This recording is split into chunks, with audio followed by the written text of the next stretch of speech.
Stranger Stories.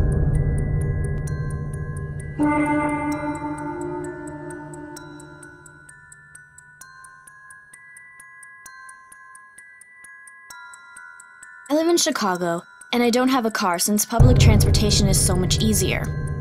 I went to do some gig at a local bar, and after it was done, I headed home. My friends and I were all taking different rail lines back home, so we said goodbye and parted ways. After walking for a bit, I realized how late it was, and it hit me that the bus I was taking wasn't a late-night bus and didn't run past 12 o'clock. I saw a taxi go by with its lights on. I just got paid for the gig at the bar, so I thought, hell, why not? I usually don't use taxis because they're too expensive, but I was tired and just wanted to go home. The guy stopped without me waving my hand, which I thought was weird. But oh well, he probably saw me and thought I looked like I needed a ride, right?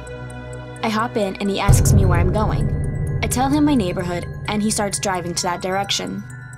I didn't tell him where I lived exactly, but gave him the main intersection closest to me. As we start getting closer, he starts asking about my tattoos and piercings. I get asked a lot about them, so I didn't think much of it. I just said where I got them done and a little bit about them. He also asked if I have my nipples or genitals pierced. I tell him that I don't. He then asks me to get a drink with him, to which I reply that I have a boyfriend.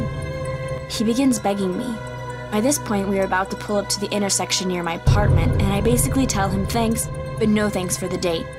Out of the blue, he pulls over to a parking lot and locks the doors. I look at him scared, and he says to me, "The only way you're getting out of here is if we grab a drink," and gives me a sinister smirk. I'm terrified, frozen in fear. My phone is dead, so I couldn't even call anyone. I'm not sure how I thought of this, but I say, "Okay, we can grab a beer and hang at my place, okay?" I tell him to pull into a 7-Eleven so I can buy us drinks. I get out and tell him I'll be right back. His eyes followed me the whole time as I walked through the parking lot. I go in and act as if I'm asking the cashier to open the cooler for me, but instead I tell him that this taxi driver is insane and I need help. I live not too far from this 7-Eleven and know the cashier by name.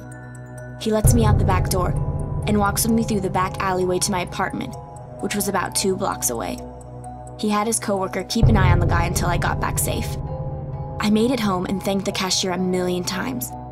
He said he was happy to help and told me to keep my door locked and that he'd try to get the guy's license plate number.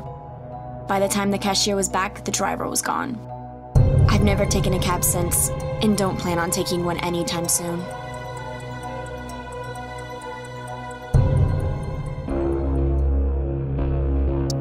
This story took place years ago, but it stays in my memories to this day.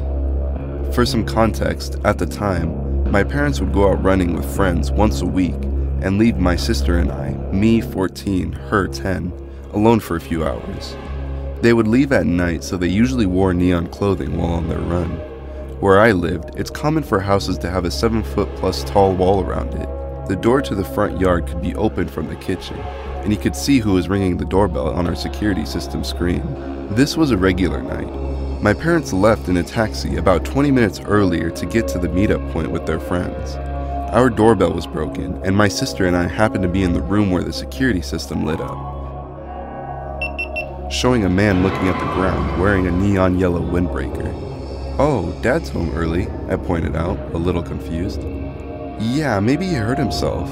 My sister walked over, reaching out to the display to open the door when I stopped her. My dad is a fairly tall man, about 6 foot. While this guy looked about 5'5", we both froze.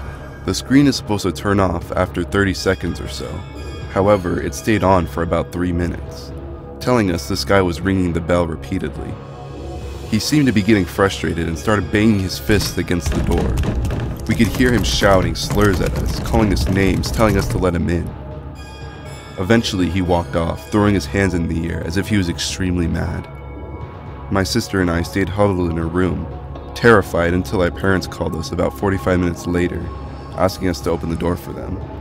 I don't know why we didn't call them when we first saw the guy. Shock? Scared of being in trouble for almost letting a stranger in? By the time they'd come home, we had calmed down and told them everything. Turns out my parents took an unmarked taxi that was privately owned and did not belong to any company. My dad forgot his windbreaker in the taxi on the way to the meetup point, so it seems the driver came back, posed as my dad, and tried to get into the house. We haven't been left alone since, and it took me ages before I finally stopped being scared of this man who had our address and somehow knew that my sister and I were still in the house. It still fills me with dread thinking how long this guy has been watching my family in order to plan this.